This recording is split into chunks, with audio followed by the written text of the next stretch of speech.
really cool.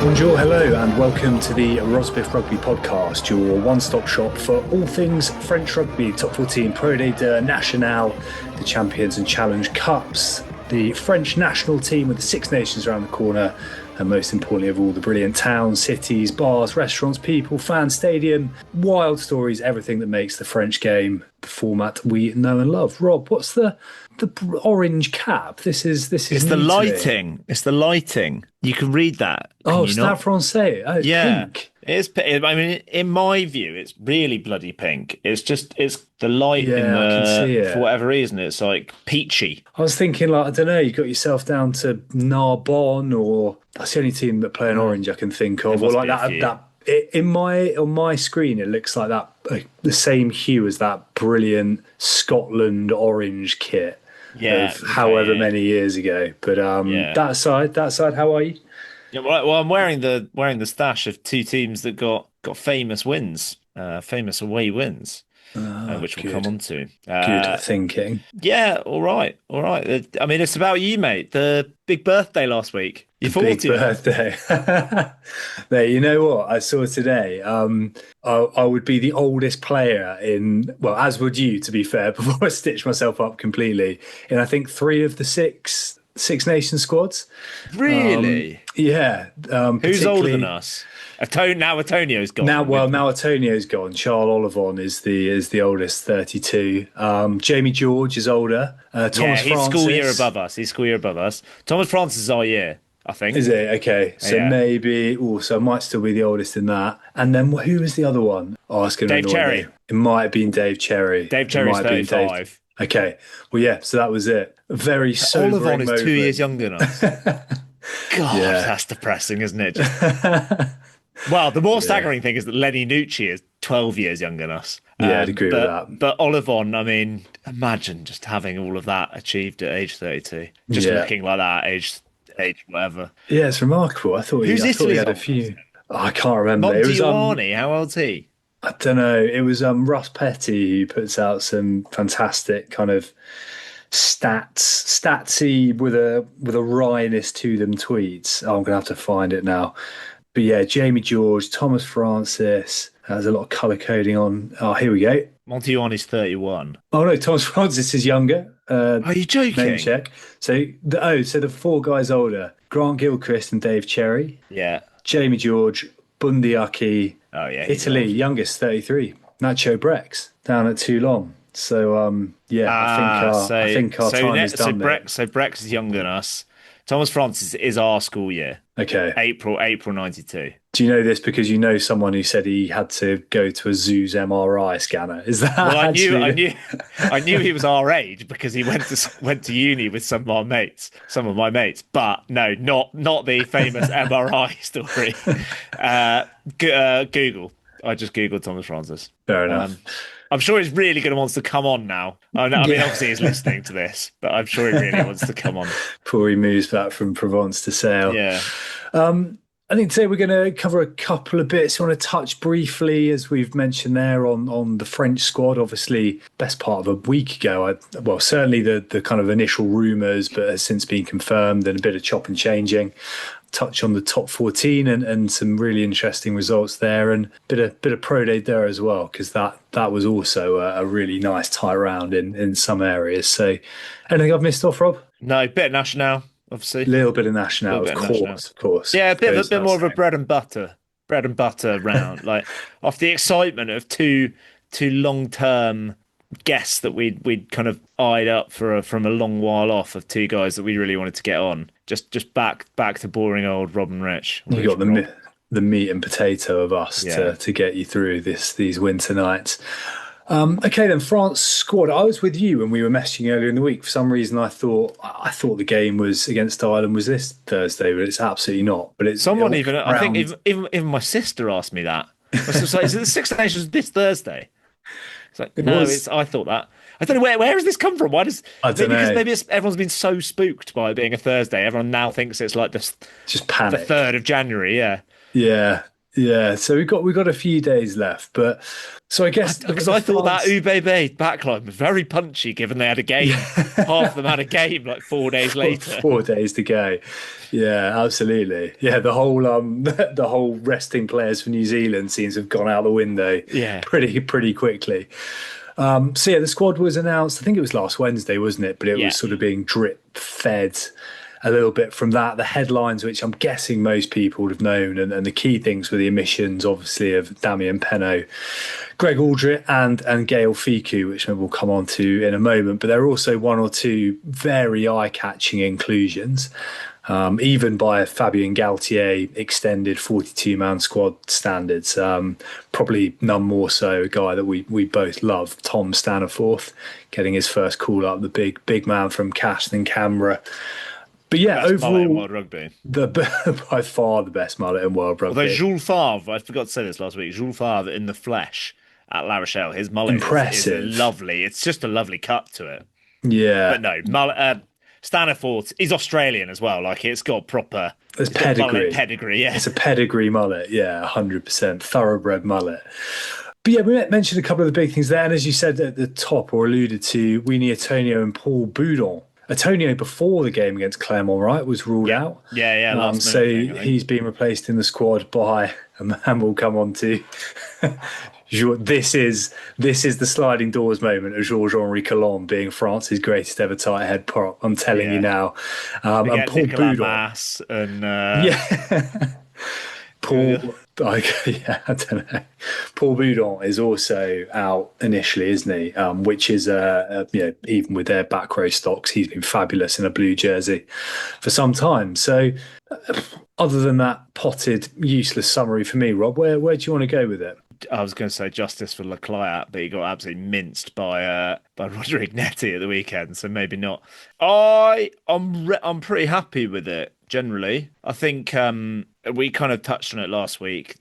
In short, Penaud still top 5 wingers in France for me, should be in. Fiku, I can understand it. And I think you look at the 5 centre options there, and they are so cool. Like, those are the cool players, and they still haven't got Guyton in there as well. You know, it's plenty They of are, options. and they are also all playing phenomenally well and Yeah, have all been for 5 some of them are time. like, Yeah. yeah. And Aldrit, yeah, fine. The thing about Aldrit that I found curious is, we've been championing Lenny Nucci for a while, and I'd like to remind people that we spotted Timo Mathieu probably about 2 years ago this week, actually, Richard, just over 2 years ago, down in Biarritz, and we thought that guy looked like a decent player. He's found a bit of weight, but like I would say, you don't have. Although I think Aldrit is the one that I feel deserves the most to be left out of the squad, weirdly, he has the fewest high caliber options to replace him, if that makes sense.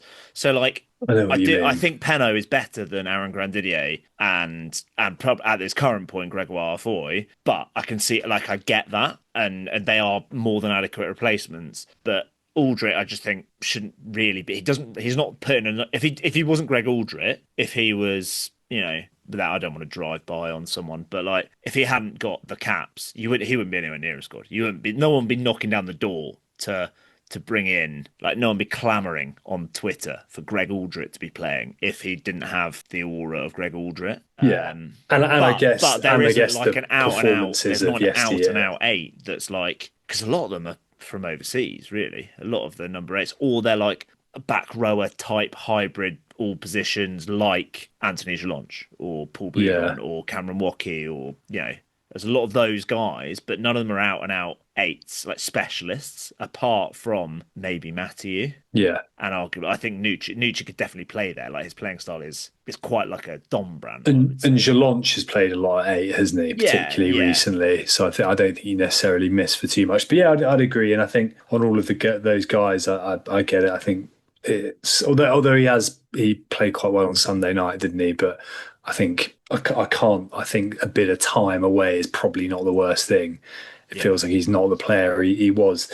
The one thing I would say it'll be interesting to see how it pans out. And what I do like about what Galtier's done is when we spoke after the autumn games, we felt, I mean, France had kind of gone nowhere really, right? Or we felt over those. There were some flashes, but ultimately there was also some pretty average stuff. I think we asked the question a little bit like, if not now, when with some of these guys. And ultimately, you've still got, and I hate to an extent the obsession with World Cup cycles because I think it can give people an excuse in the meantime. And, like ultimately, what's the point in everything in between if that's the only prize? And maybe I'm being a bit glib there. But I think in the centres, albeit those guys looking superb, and Murfana and Deporter probably would have been the starting choice. Like he has to now. He's made his bed and he hasn't got the safety blanket of Fiku. Obviously, the back row stocks are pretty excellent, so it's less impactful. But then on the wing, he's going to have to give one of these young guys a go, and I kind of like the fact that he's having to do that. I don't think it's necessarily definitive or finite in terms of last games for Penno and Aldrit. Fiku, I mean, Fiku's still way younger than I thought he was. But I do like the fact that by quite some distance, having played, he's 98 caps, isn't it, Fiku, which is pretty remarkable, and he's been such an incredible player over that time. But I like the fact that he's kind of forcing himself into giving some of these guys a go, and I just hope that sort of comes through in the 23, because you forget a 42-man squad is big, and I looked at the 42-man squad from November, and there's a lot of change through injury, through guys now not getting looked at. You mentioned Leclayat. Jimmy Maximum was in there. Leclayat and Maximum they played. That's the weird thing. Yeah, well, that's played. Exactly. Whereas, like, you can kind of understand it if, like, someone like Nene this time last year, like, was in and then out again. Like, there'll be players like that. But yeah, there are actually some guys that Adocio as well. Like, there's guys that played in the autumn that are nowhere near this, despite the fact they've seemingly been quite good club form. Like Adocio and Leclerc are probably two best, like the form loose head and tight head in the league almost. So yeah, bit of a weird one, that one. Yeah, definitely. But it's an exciting squad, isn't it? And in terms of some of the, just on that, Rich, I did see that I think it must have been today in the Six Nations launch. He said, he being Fabien Galtier, France need new blood. At the start of my tenure, I chose conservatism to gain collective experience. After 6 years, it's time to find an evolution between this conservatism and innovation. So he is saying that he recognises that it's now is the time. Basically, it's kind of the gist of what he's saying, from what I can gather. Yeah, nice. And who of the guys who are either uncapped or back in, anyone like really stand out? I guess as an interesting pick, or someone you're really pleased to see, perhaps that maybe hasn't featured as much in recent games. Someone that I would like to see play, Richard, is called Fabien Bralbury, but he's not going to because there's just too many people ahead of him, which is mad, because I think if he was, well, maybe not Scottish now with Tuaplotu, but like, I think even if he was English, he'd be in. Like, he's just so good. I don't know. The weird one, I think, from I'm being a bit of a negative Nancy here, but even as a Poe fan, I find it frustrating that Leclerc and Maximan aren't in, but Arfoy and Aaron Grandidier are. And Arfoy has been in just, like, what a fight. Like, he played his first top 14 game in round 3 this season. That is absolutely incredible. It's something like 8 tries in 11 games or 9 tries in 11 games. Like, phenomenal. And then a couple of tries in the Champions Cup as well. But yeah, I'm more, and Dalbanya as well just doesn't feel like, there's a few Poe players in there that I don't feel merit it, which seems weird as a Poe fan compared to, but then some of them I think are absolutely worth their place in there. Like I'm buzzing to see Oradu and Bralbury and Asogbe hopefully get some game time, but there's also a few guys that I'm a little bit down on. Don't know why. Fair enough. I mean, the big one is Lenny Nucci. Like, he just has to play for me.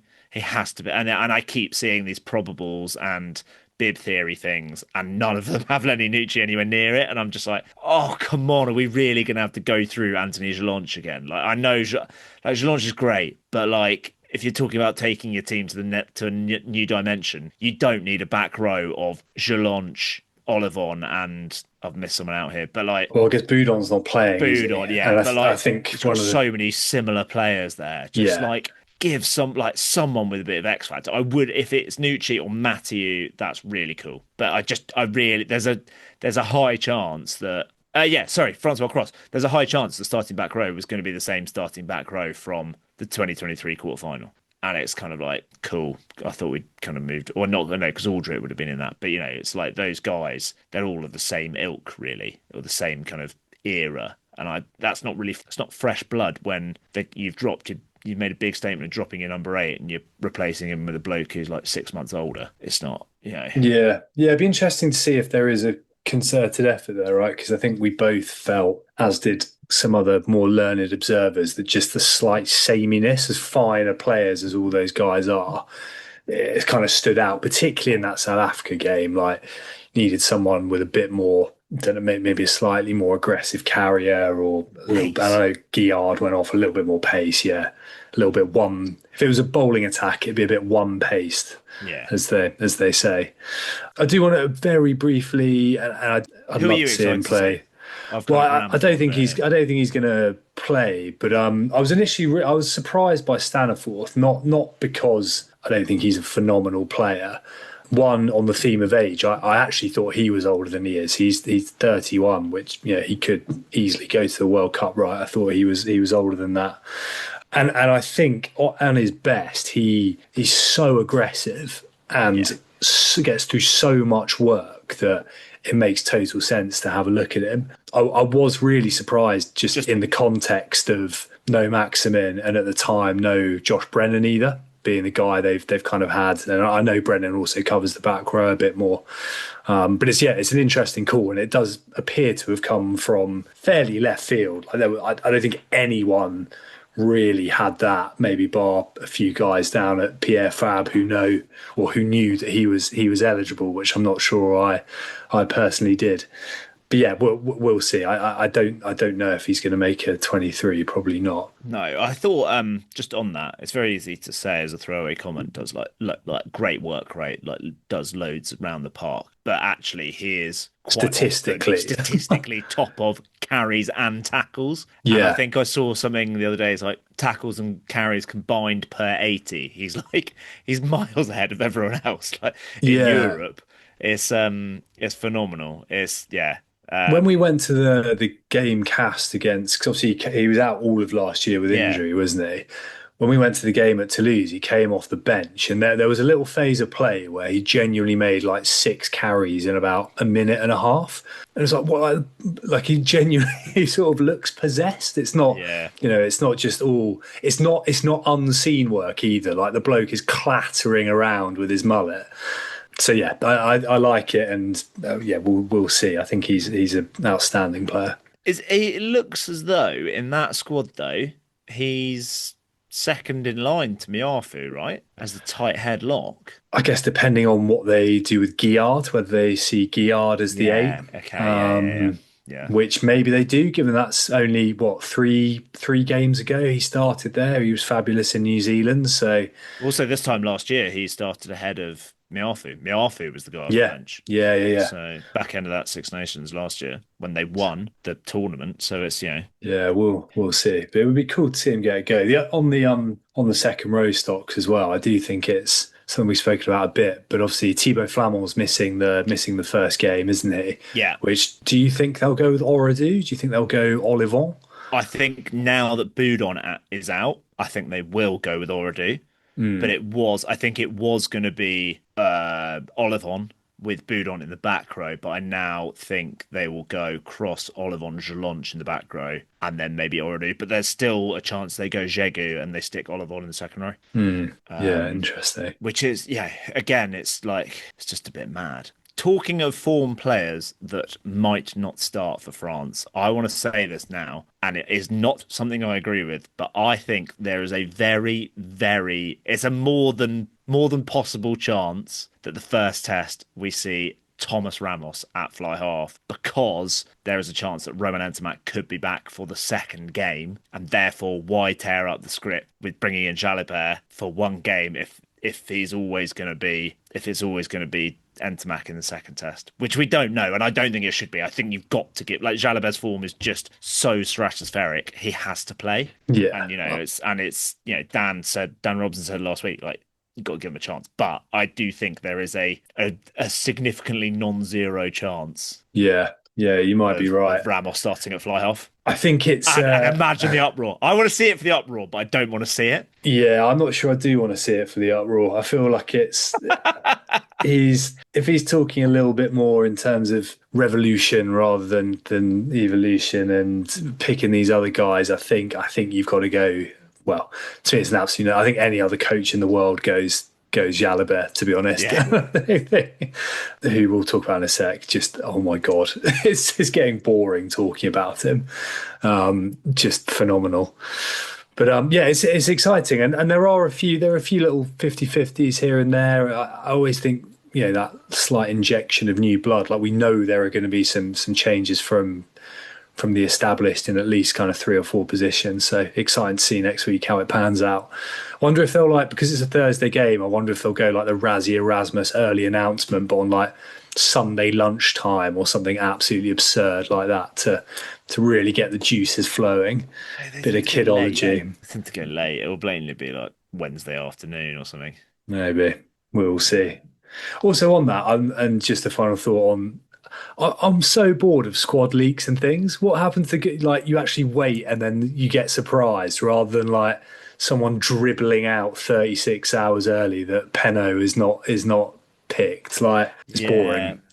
What happened to suspense? With the France, the like 23, there's open training sessions which journalists are invited to, and they wear numbered bibs. So it's not like that's fine. They're not trying to hide it. But the 42-man squad. The 42-man squad, everyone knew, the world and his wife knew that Peno was getting dropped. And then it like kept, and now Fiku, and now all. Yeah. What I did enjoy, though, Richard, is I was looking today, I was trying to find some graphics for the Six Nations fixtures. If people knew that Damian Peno was getting dropped, no one told the social media team, because the fixtures for 2026 have 2 men on them. One of them is Roman Ntamack, one of them is Damian Peno. Oh, God. Which is fantastic. Always the way. Excellent. Yeah. All right. Excellent. Shall we, I guess we'll be talking about this French team a lot over the coming weeks. Shall we? Do you want to park it there?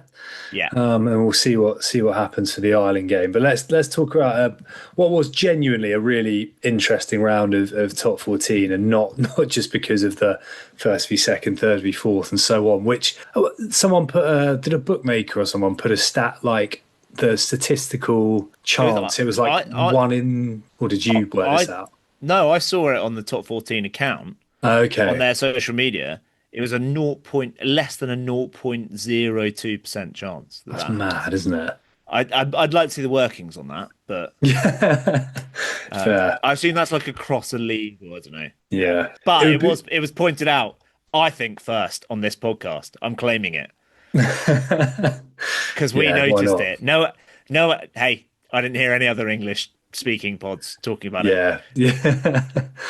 It'd be unfair not to start with, Poe second place, your boys going to Stade Ernest Fallon. I was gutted that Dan Robson wasn't part of this after but it's the opposite of the Rosbiff bounce, for fuck's sake. Like, we can't be having people on and then being not picked. We've had 2 weeks in a row they've not made the 23. Yeah. People aren't going to want to come on. Well, maybe we'll do the other way. What's Greg Aldrich doing? Should we get Roman Ntamack on next week? Yeah, perfect. Rob, talk me through this. Give me a little summary. What happens? Because first half I really enjoyed as a neutral. Yeah. Tell me about it. I was trying to think about this. It's a false statement to say it was more competitive than the scoreline looks, because the kind of definition of competitive is inherent in what a scoreline looks like.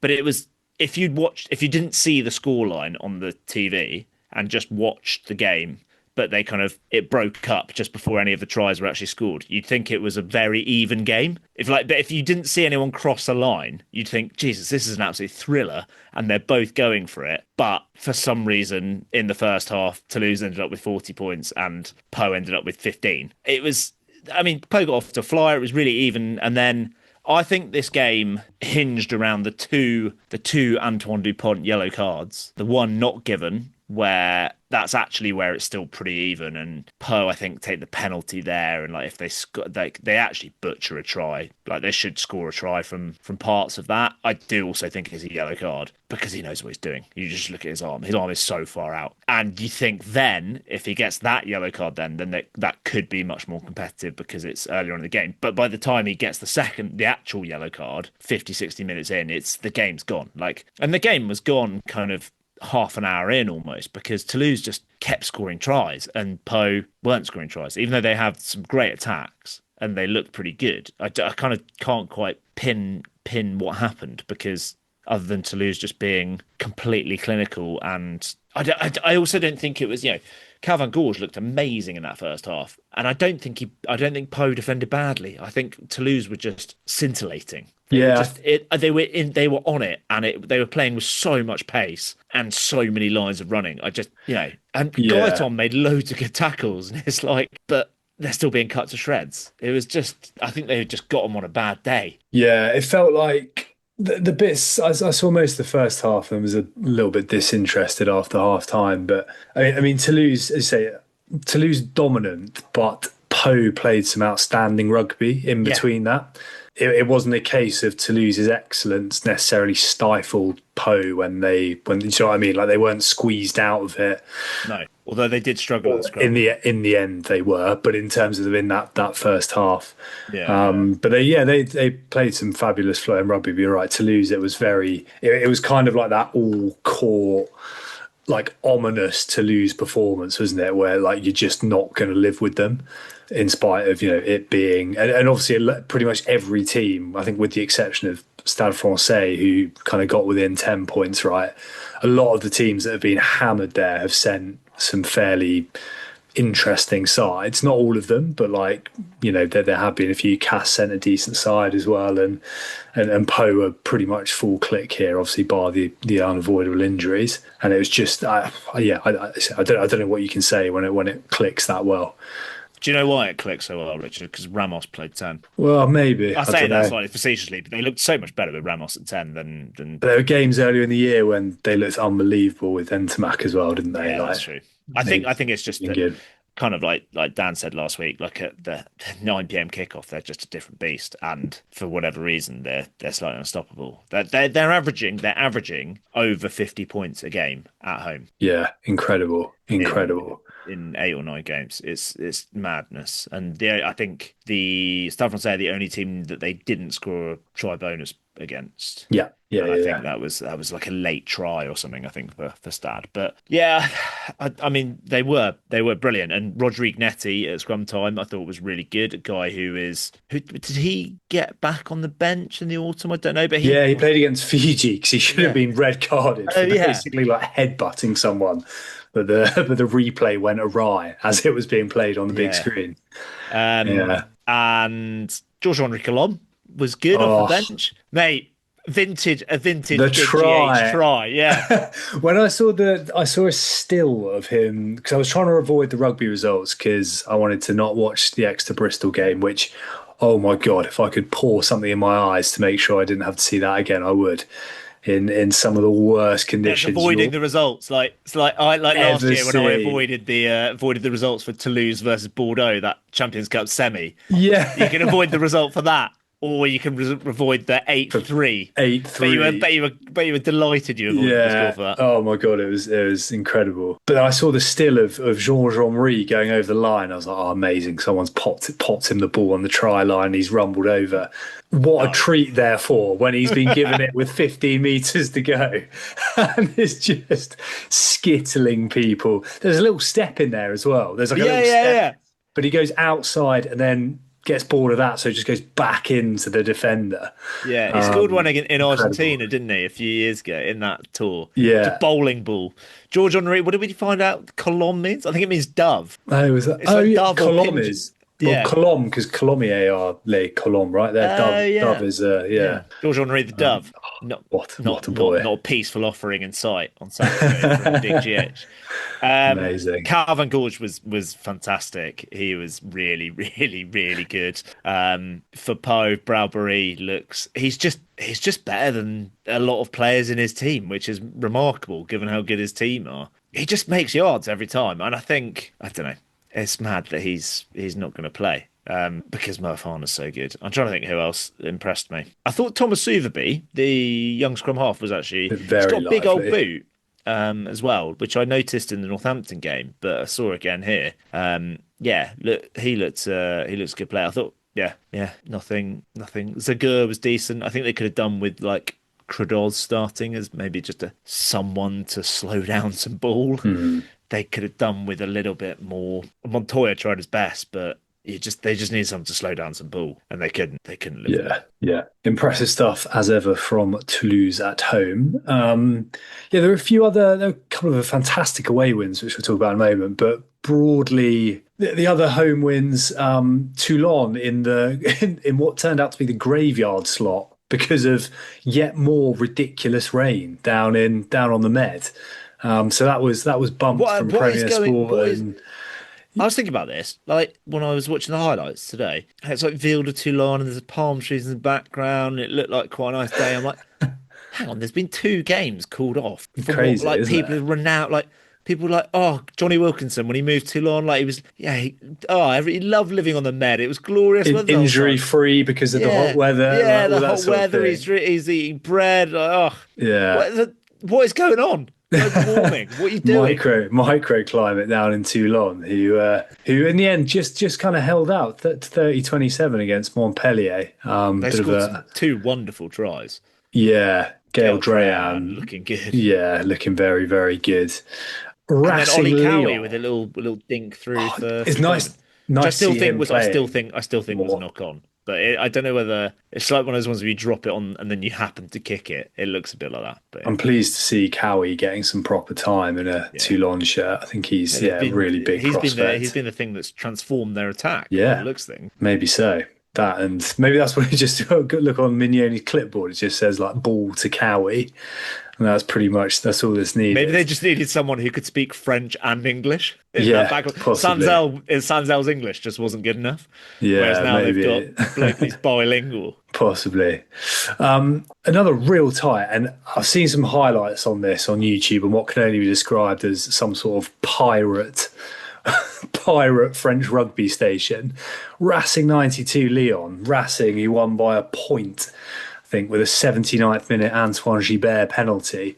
Some absolutely unbelievable tries and open play. One, I was like, try the season contender. When I saw that, I was like, hang on, wait, does this actually get scored? Like, it's just madness. It's incredible. If you haven't seen it, go and have a look.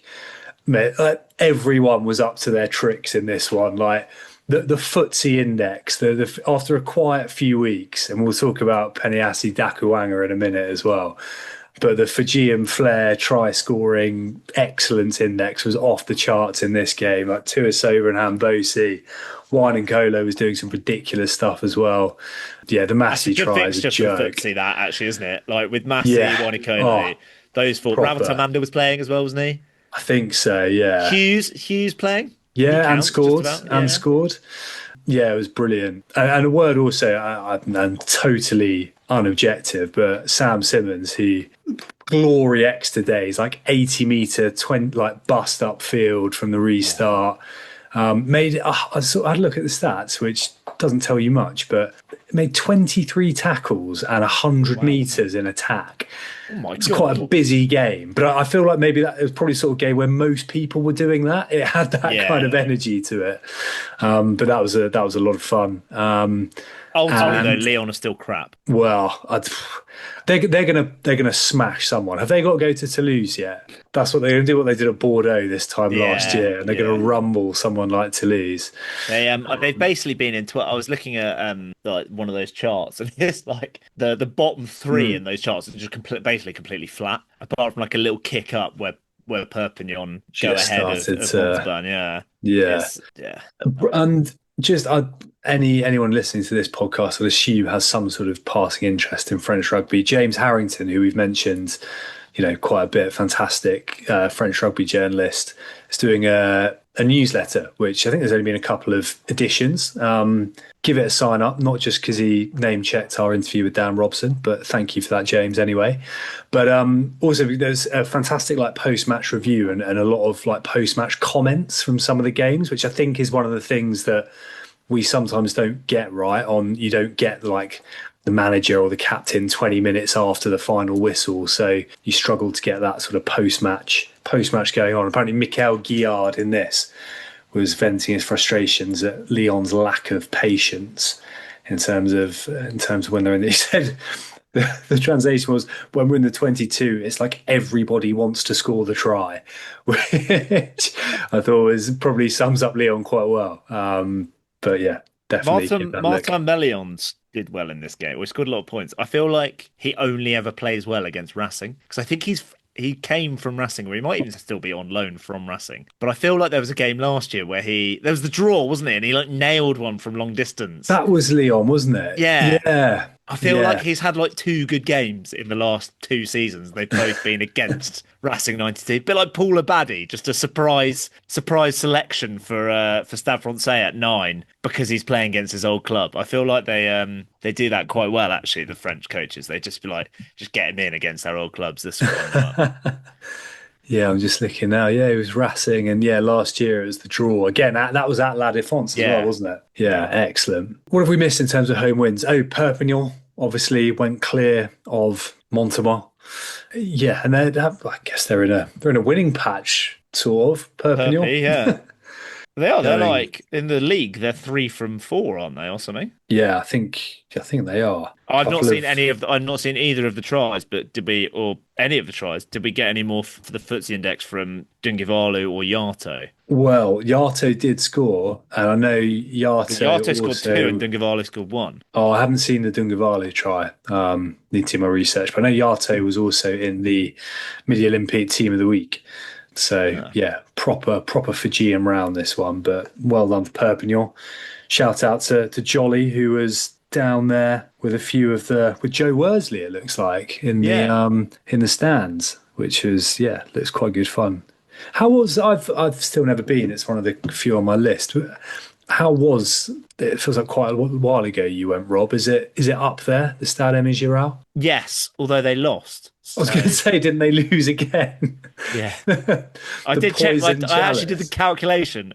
I may have forgotten the odd game here or there, but it's on those notes. If you go down, you'll see it. I reckon I am at 60.5% win rate for home teams in French rugby, which is in French rugby is low.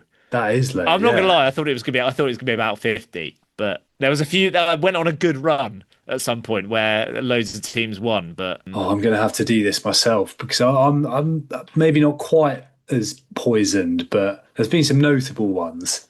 Well, like the Brive one. You had that Brive one that I didn't. I've seen Brive lose at home. I've seen Bayonne lose at home. I've seen Bordeaux lose at home. Seen Toulouse lose at home. Oh, there you go. That's the one I haven't got. I've my 2 ones from you've seen Cast beat Toulouse at Stade as well, and I've seen Toulouse play Cast twice, and I think Cast have got a total of about 15 points in those games. So. Yeah. And then the final home win of the weekend was Clermont v La Rochelle last night. Did you sneak any of this one in? Yeah, I saw a decent amount of the first half. I thought Clermont looked pretty good. Harry Plummer, unbelievable player. Not going to be in the shortlist for Player of the Year or anything because he's in the same position as Mathieu Jalabert. Yeah, fair enough.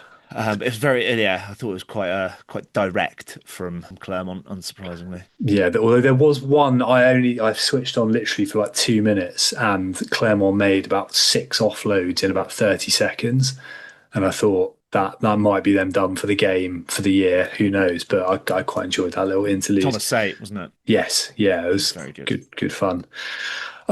The away wins, though, and the first one was I guess they're both real turn-ups. Bordeaux have been beaten twice at home now this year. And in this one to Stade Francais, who I must say, what I saw of this, I thought were incredibly impressive. Yeah, yeah, they were good. Although I do think Bordeaux they were like 14 points down in the first 10 minutes, right? Yeah. That was the game there. Like that they were just not they were just completely switched off. It was a proper not tying your shoelaces up out the changing room sort of first 10 minutes, and then it was kind of from there on the rest of the first half was fairly even, I would say. And quite why Abramashvili lasted as long as he did, because he got rolling subs. Like I thought he was on top, right? He looked like he's going forward in the scrum, and the ref just kept penalising them, and that gave Bordeaux a pretty good foothold in the game. There must have been like 4 or 5 scrum penalties in the first half against him. It's like, just hook him off, just bring him back on later. You've got another good prop on the bench.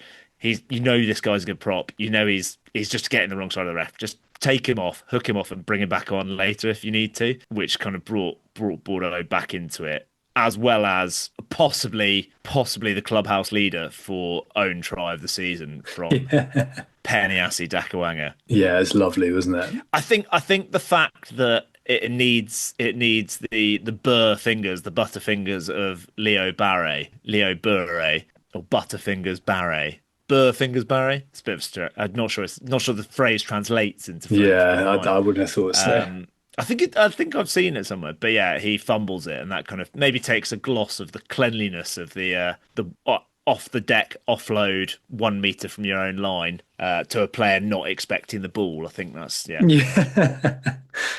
it was a good one. Although he was, I don't think it was the Midi Olympique one, but one of the other French rugby publications did have Dakawanga as their player of the round because he did do some mad stuff otherwise. But yeah, we've absolutely burnt that first try. Yeah, because he so stumbles. good. He comes from such a long way behind, and has to go round him, and he still comfortably beats him to the ball. He's just rapid. Yeah, he's incredible player. Mathieu Jalabert scored one of the more outrageous individual tries you'll ever see. I'm sure you've probably, if you haven't, look it up. But he was hooked, which I think was essentially him being kept in shape for Marcoussis, right? And France trying to get him in good shape by Yannick Brou because he was particularly happy sitting on the bench, did he? No. And I saw one of those, the Opta Johnny things earlier. He beat 10 defenders in 55 minutes. And I think in the same number in the last game, I think he's the first player to do that in 2 top 14 games since Semi Randrandra in 2019. Yeah, I mean, you can use stats for anything, but that is fairly outrageous for a fly half. Yeah, that's mad. But very impressive for Stade Francais, and I think they are, I don't know, it feels a little bit more interesting having a very resolute Stade Francais side who don't buckle away from home. Yeah, there's 2 or 3 they've won away, and they've picked up some bonus points on the road as well. That's their second win, but they've got more losing bonus points than they haven't in defeat. If that makes sense. Yeah. Like it's only a couple that they haven't got anything out of, which is quite impressive, really. Definitely. And then the other fortress that was toppled. Oh, I need your opinion on the big poll that we put up on a few of our social media. Home or away, which is the better kit? Oh, Stade Francais. I actually think this year the blue one is better. I think this year the blue one is better. Yeah, it's so good. And I like the pink one, but I think the blue one this year shades it for me. The blue one shaded it on Instagram, but the pink one was a clear winner on Twitter. Of the 3 people that voted or whatever. Read into that what you will. Yeah. And then the final, not the final in terms of running order, but the last one we're talking about, my boys Cast. They 21 games. How have we left this to the end? Well, it was only 13-10, so there's not too much to discuss. But Cast were sublime in turning over Bayonne. Felt it was coming. 2 sides in, I'd say, kind of slightly opposite patches in terms of form. And they did it held out right at the end because Bayonne, in amongst those, particularly this season, right, I've got over the line. One of them was Stade Francais, wasn't it? Where they scored, I think, in like the 84th minute at Jean Daugé a few months ago. That was sneaking over, and possibly the same against Toulon as well. But Cast held out resolutely. And talking of the FTSE, the guy. If the first half of the season was about Fabian Braubery, the second half is all about Vuati Caro. I can't even say his name. Caro Alevu, who just honestly looks like he's playing against children. It is incredible. Yeah. So what an amazing coaching effort from Cass to turn around their season by selecting the double, like dual international Fijian who is Played for the Sydney Roosters. Yeah. Who's like like what is he not like what is he not good Lads, at? Like he's let's really get him on the strong. pitch. He tackles like he's just strong, he's quick, he's got flair, he can offload. He's just Yeah, it's so much fun to he's like watch. Petit-Fours but taller. It's Yeah, just yeah. And yeah, stronger. It's just bizarre. and but more carefree, even more carefree, which is exactly what you want to see. But yeah, Cast. I mean, unfortunately, this wasn't on Premier Sports, but caught some of the detailed highlights and match reports and things. And by all accounts, they were fantastic. I think throughout, and went with like Palace and Vargas in the back three as well. Yeah. Don't know if that was a little bit horses for courses. It looked pretty wet to And start Badger. with. And Badger, yeah. So kind of, former I club, guess, almost all changed. They've actually got pretty well stocked, aren't they? Like in the backs, Yeah. in spite of their issues at fly half for a little bit. Pierre Popelin is heavily linked with Van for next year. I don't know if you saw that. I think I did see. Didn't he start at Van? Did he? I didn't know He was that. at La Rochelle, but I think he may have come from Van. I'm going to Google it. Okay. Keep talking. But yeah, unfortunately, I mean, I think obviously with the Champions Cup hasn't helped, but Bayonne are not.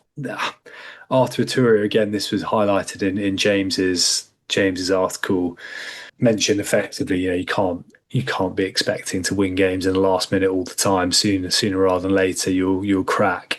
But also made a comment around not wanting any sort of knee-jerk reactions towards the staff. There's obviously been this saga, right, between Greg Patat and Lauren Trevere all season. Patat now has been very heavily linked with Brive as their apparently tried to sign Joel Abs today. Oh, did they? Yeah, that's what I saw from Ilton on Blue Sky. Okay. Turn them down. Interesting. So yeah, all not entirely rosy at Bayonne, but yeah, fantastic from Cast nonetheless. Pierre Popelin started at La Rochelle, 4 years, year with France Sevens, then 3 years with Van, then back to La Rochelle before he joined Cast in 2023. Ah, there you go. Very nice. So yeah, there we go. Maybe going back to Van. I feel like I had something else to say about this game, but I can't remember. Yes, we should highlight, just for everyone, the last team to beat Bayonne at Stade Jean Daget was Cast in the final game of the 23-24 season. So it is 21 games ago, over nearly 20 months ago, that a team beat Bayonne at Stade Jean Daget in the top 14, and it was Cast both times. There you go. Yeah. 21 games, which is also the current record for Toulon at the Stade Mile. Is it? Yeah. In top 14 again. Yeah.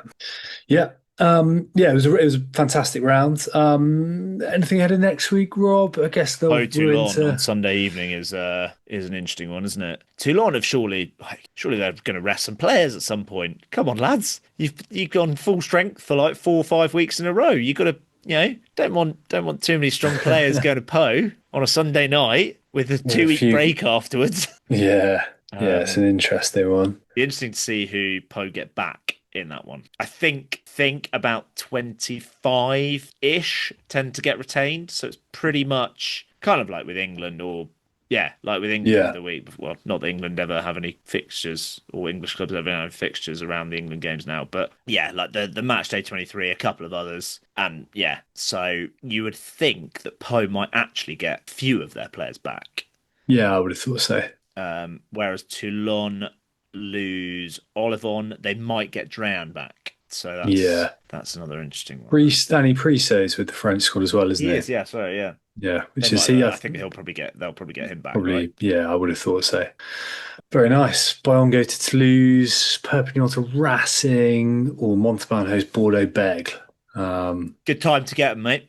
Yeah, why not? Well, it's good. So as good a time as any. Why not? Because I reckon a Bordeaux third 15 back line would be better than what Montauban are putting out at the moment in their backs. Oh, harsh. Who's good in that back line for Montauban? Well, not right now. Season, the players they've been. Chanel's all right, but they're struggling. They are struggling. They're way off now. Are they going to win another game? Yeah, I think they will. I don't know when I though. don't think they will. I don't think they We'll will. see. This weekend against Bordeaux. You heard it here first. I'm Right. gonna go on Sky back very quickly while you talk to me about the other games you're interested in. I'm gonna see what I think these odds are. they are the Montpellier Stade Francais. That doesn't really get the juices flowing. La Rochelle Lyon. It's quite a big game for La Rochelle now, Yeah. given their travails at home. Cass v Clermont, back my boys there. Yeah, not a vintage round, but Toulouse Bayonne Saturday at 9 p.m. again. Dan Robson had it right. They like that prime time slot, don't they? What a fix. And now they've got two more players in the France squad. That's probably more like GIF benefits, more payouts, They'll also more have salary cap benefits, you know. I saw today they'll have Delpy and Porta have gone back as well for the Six Nations. Brilliant. So yeah, that'd be cool. I like watching them Montauban play. are 12-1 to win on the weekend, which actually feels Yeah. shorter than I thought it was going to be. But yeah, that's I pretty don't know. hefty odds in a two-horse race. I'll have a tenner on that.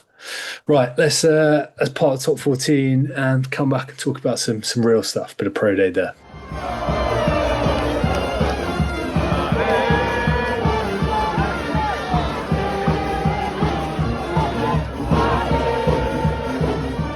Okay, Rob. Before we go into do we have a little discussion or not discussion? Nationale, Yeah. looking as squeaky as ever at the top of Nationale. Well, having said last week that it's now a two-tier league, you know, the top six are running away with it. I think one team in the top five, the only teams in the top six that won were playing other teams in the top six. So, which included Chambéry nilling top of the league Albi, and Massey beat someone, I think. Nice. Yeah, Massey beat Nice, which is a bit of a turn up in itself. Not so the two results in the top six when they played each other are quite surprising results anyway. And then the other teams lost to teams lower down the league, which was a bit of a shock generally. So Weird old round. for Nice and Nissa, although Massey and Chambéry both haven't lost at home this year, so Okay. I think they're going all right. A couple of bits of Nationale news though. One was a couple of signings for Nissa Rugby in the week.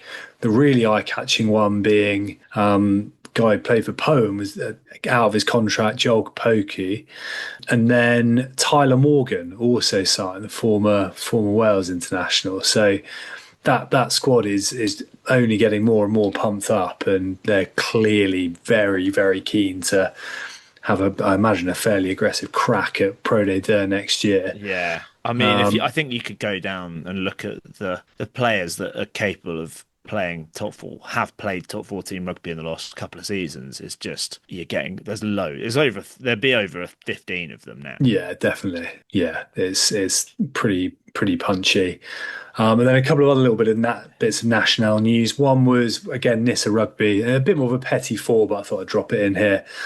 Josh Tyrrell, who played for Provence and previously played for Biarritz, I think, made his debut for Nice the other week after a load of injuries. Great photo on his Instagram of Hayden Thompson-Stringer with a chicken stood on his head, an actual real-life chicken.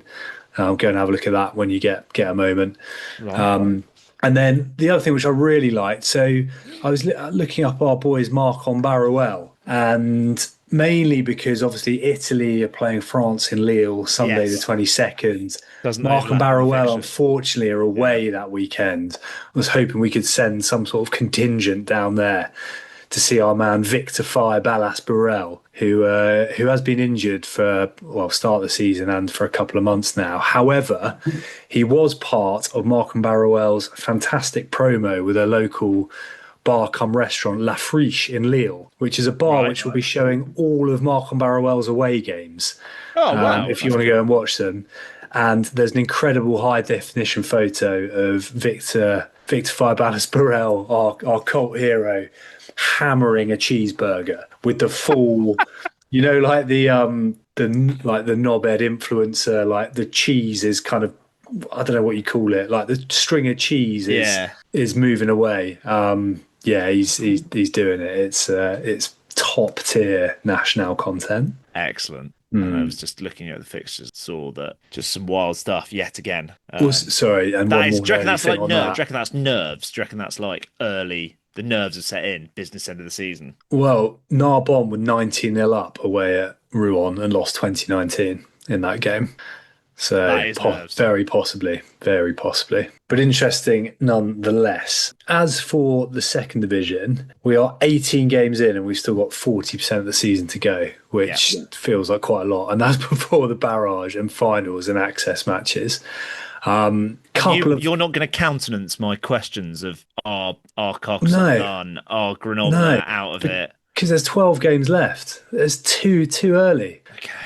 Let's go. Okay, go on. I'll take a couple, but will Carcassonne finish outside the bottom two? Well, I don't think so, but I don't know. They're certainly not cooked, and their performance this weekend would suggest that they've got a bit left in them.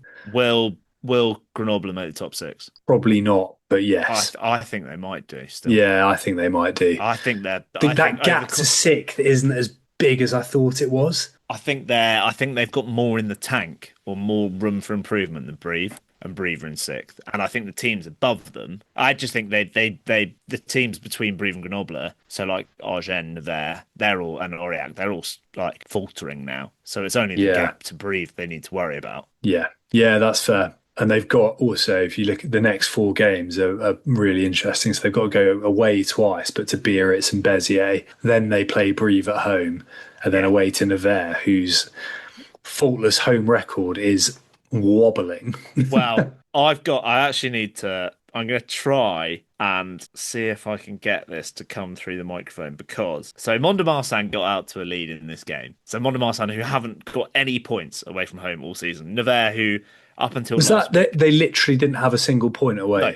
If you look at their away table, they're on 2, which is their draw this week. So Nevers were down. So 70th minute, the reserve replacement hooker scores actually quite a good finish. And then I'm going to try and crank this up. There is so the penalty is about to be awarded. It's 72 minutes 50 something. The score is Nevers 26, Mont-de-Marsan 23. We're just outside the Nevers 22. So if the penalty gets awarded, it's a very kickable penalty. The penalty gets awarded. Scrum half gives it to Escura. Wang it. I'm trying to see if you can hear. You can hear. No. Ils vont récupérer une pénalité. Les Montois. Claire, relâche. C'est moi qui a fait n'importe quoi. Il voulait pas jouer cet avantage. I mean, I have no idea what's going on, but he doesn't sound happy. The commentator just goes because he genuinely just laughs out. Amazing. Like what the fuck was that? Because Escura, basically they get given the advantage. And it looks like a legitimate pass, but he's just basically flung it in the direction of someone and it goes like 3 meters forward. The commentator just exasperated, gives up. Fantastic. It just really, because it summed up my feeling when I saw it perfectly. It's like, yeah. Anyway, Mont-de-Marsan scored that penalty about 73 minutes to take the lead again. Nevers, who could at this point still get a bonus point win because the tries ahead they opt against going for a try and take the 3 sensibly in front of the posts, and that takes them to 29-26 with less than a minute to go. And then you've got one of those classic straight off their feet penalties. Oh, beautiful. At the ruck, like when a team's trying to see it out. But it's about 40 meters on the angle, and Iban Leclau absolutely bloody nails it. Like it's one of those kicks from 40-ish meters that's goes beyond the backboard, like beyond the hoardings. And he's like, I think he's like 21, isn't he? Iban Leclau? He might be younger than that, you know. Is this the 10? Yeah. Who's sort of now starting, it seems. Did he start in this game? Yeah. Feels like he's been getting more time 19 points ahead of Willie Duplessis, right?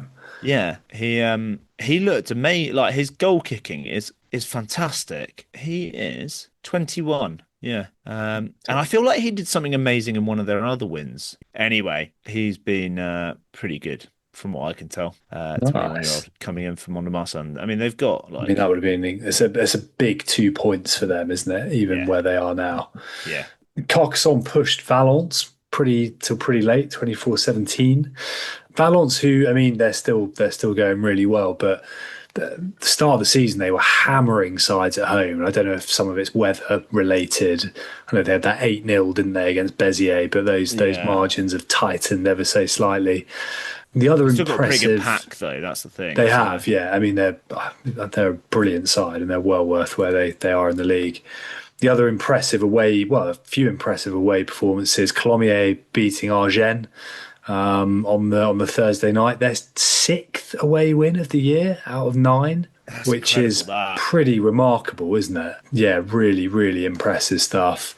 Oyonnax, pretty comfortable against Sawyer-Angoulême as well. That was like a pretty insipid performance from, well, good start from Saxby, but it just looked like so many penalties given away, and probably because Oyonnax's pack is so good and mighty and just gnarlier than Saxby's pack. I think Saxby is like, the pack have got some good players, but they just don't really seem to, especially if Richie Arnold doesn't play. Cohesion. There's no nous there. Like, there's no, Young, isn't it? Without he's the second row, Naboo and Arnold, but I don't know, it's just not quite clicking. I think they've still got a decent amount of injuries, but I'm not getting the joie de vivre from Saxby that we had last year. Yeah, I did see, I think he'd been out for a few weeks. Yeah, Arthur Proult was on the bench in this. Yeah. His first game back for a while. They're still without Botica. Someone else is missing as well. I can't remember. But yeah, there's still a fair few injuries to like key men, which is helping. Yeah, for sure. And then the final game of the weekend, well, aside from that, Provence beat Aurillac. Brive were pretty comfortable against Béziers, but Van snuck past Grenoble in the 78th minute with an Elliot Rudel, who was a Po man, right? Yeah. I think he might have started at Van as well. But he was at Po for a long time. He had a really bad run of injuries and like missed a lot of games, I think. For me, classic example of like the guy that Po needed to like move on from.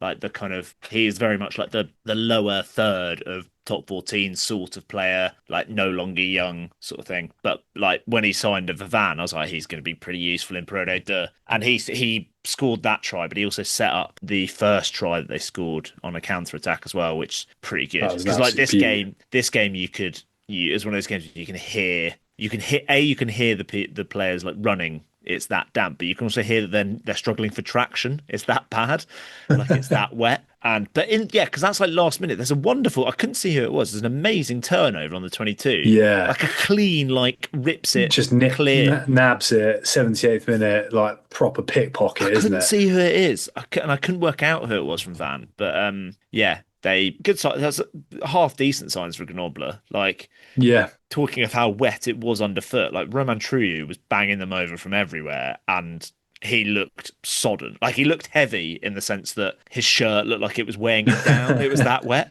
But yeah, it's a more positive sign for Grenoble. I think Van just had a couple of moments of real quality that and I just a team like that will have. Just so used to winning as well. Like it's almost the winning try. It's such a bizarre way to win a game. Like how often do you see, as you say, a clean turnover?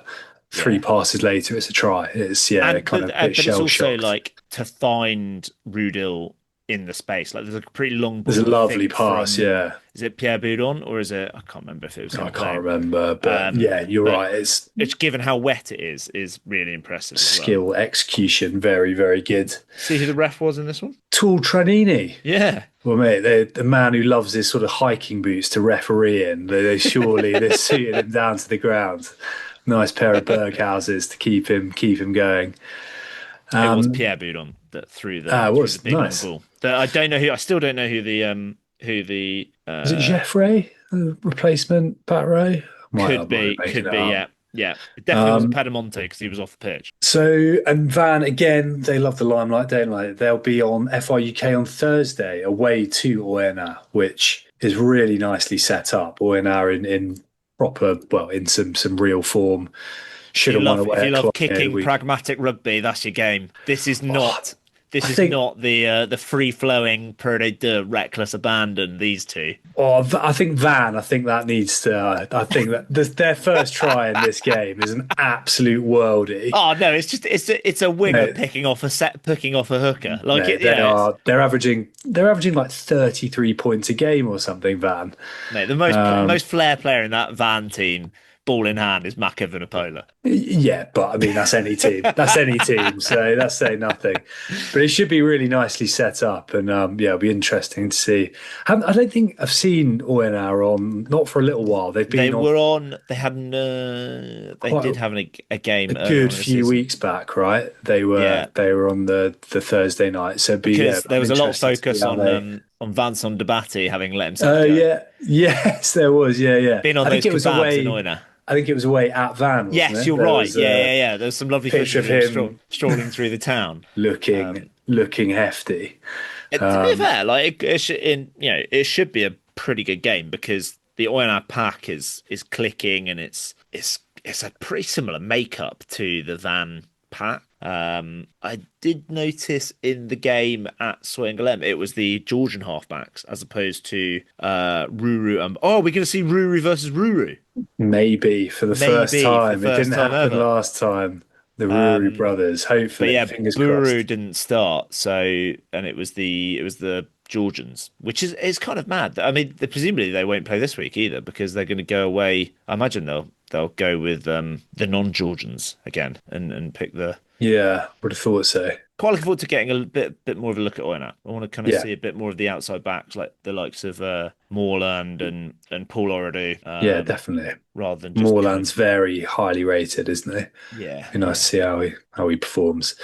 Go on, give me one more that takes your fancy, and then we'll close it off. Béziers Dax. Ooh, okay. Béziers hosting Dax. Carcassonne have got the joys of Provence coming to visit. There's a fair few, which sometimes makes for a very interesting round. A few of the kind of mid-table teams hosting the quote-unquote big boys. So you got Mont-de-Marsan home to Brive, Carcassonne home to Provence. Can Brive break the hoodoo, break the Stade André Aiguille Boniface curse hoodoo? Yeah, we shall see. Will they be the next side to fall foul of the Stade André Guy Boniface curse? The big sides that just get graveyard. It's like a court two at Wimbledon. Graveyard champions. I'm going to put it out there. I think Saxby are going to beat Colomiers just because it feels like a Saxby result. That Colomiers flying high, doing really well, come back home.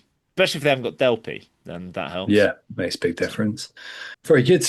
All right, tune in Thursday night. We're in our van. We'll be doing our weekly preview as ever of that game. Okay, Rob, come back. Where will we be doing the weekly preview, Richard? All Things Rugby or the Rugby App for all of your rugby-related and needs, also wants. On our, the mini previews will go up on YouTube as well. So there you go. Yeah, you can't get away from us. Check out our interview if you haven't listened to it. Check out the interview with Zach Holmes, Oyonnax Zach Holmes. He does. There's a lot in there. But there is a decent chunk about his time at Oyonnax in there as well. I should probably put some chapters in on the YouTube channel, shouldn't I? Help people out. People can find their way. Yeah. All right, Petit-Fours Digestifs coming up.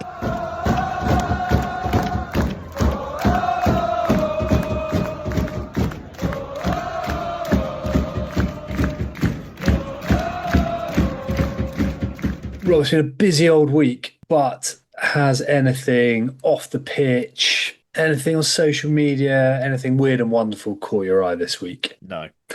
Well, we'll close it off there. I've got a couple for you. You're stealing the algorithm. I don't know what I'm getting. I must be getting all the ads, and you get all the algorithm. You just got some like frying pans and stuff like that. I'm just getting like I seem to be getting a lot of gig reviews now, gig musicians now as well. Ah, well. Anyway, luckily I've been keeping an eye on some of this stuff. Luca Guillot, cast, highly rated young 10, apparently could have been a professional pétanque player. There was an interview in Rugby Rama Whether it's professional or not, I don't know. But apparently he's incredibly professional. But I think national level petanque player was the chap. I reckon there's more. I reckon there's more money in petanque than there is in real tennis. I don't know real tennis. That's like posh tennis indoors, right? Is that real tennis? We have one at my school. Yeah. Yeah. Okay. It's the one that's like shaped like a. There's one at Lord's as well. Oh, okay. Yeah. Fine. It's the one that's like the court is based on like a courtyard of Henry VIII. Basically, there's like a. Is that the thing with like a little window as well? Interesting. All right. Yeah, so I think you've proven there that I think there's probably more money in petanque than there is in real tennis. Yeah, maybe not more money behind petanque though than there is behind real tennis. Shout out to I got to name drop him on Instagram earlier. Tom, who got in touch. A little bit of footage. Stefan Armitage is still playing, still doing the business down in Fédéral Troyes. Is he? At Saint-Saturnin-les Avignon. Yeah, fair play to him. Looking pretty good. In Avignon. Were they called off for the thunderstorms that was in? Well, I don't know just a microclimate of Toulon. I don't know if it's the same Avignon. Saint-Saturnin-les Avignon. Okay. I don't know if that could be anywhere. But yeah, he's still knocking about. Louis Bielbiere was in a race with Christophe Lemaitre. Yes, and I didn't know who Christophe Lemaitre was. What, really? Did you not? Okay. I mean, LBB dusted him, but Lemaitre was wearing a hoodie and jeans. And I think stopped competing quite a long time ago. So I'm sure there was some... Oh, I thought you could say, like, stop competing, like, 20 metres in, like, gone full Dwayne Chambers and Safa Powell. Hamstring has gone... Oh, no. Who is Christophe Lemaitre, Richard? For the people that don't know. Oh, he was a French sprinter, 100 metre. First like Frenchman to run under 10 seconds, I think. Yeah, he was a regular fixture in a lot of 100 metre finals for a pretty significant period of time. Would he have been in the same sort of races as? Oh no, he's 35. I reckon his pomp would have been like 2006 to 2012, maybe. Well, no, if he's 35, bronze medalist in the relay at London. Okay, 100 metre gold medalist at the European Championships 2010, Barcelona, and in Helsinki in 2012. So, but fast bloke is probably what you need to know there. And then two other little bits. Stade Velodrome will be hosting the top 14 semi-finals. Whether it will be as raucous as Olympic Marseille at the weekend, which was essentially a firework display in the home stand. It was absolutely outrageous. And talking of things that go bang, Sekou Makalu, it's not him crash landing his jet. He's got another hobby I saw on his Instagram, which is pistol shooting at the range. So last week we had Makalu flying a plane. This week it was him loading a magazine into a handgun. Has he got a license for this sort of thing? Like, I don't know. I was watching Line of Duty earlier this evening. You know, they have to like sign out these guns and stuff. Oh, like, I think is Makalu like planning some sort of mad plot? Well, like a James Bond style heist. Yeah, he's gonna.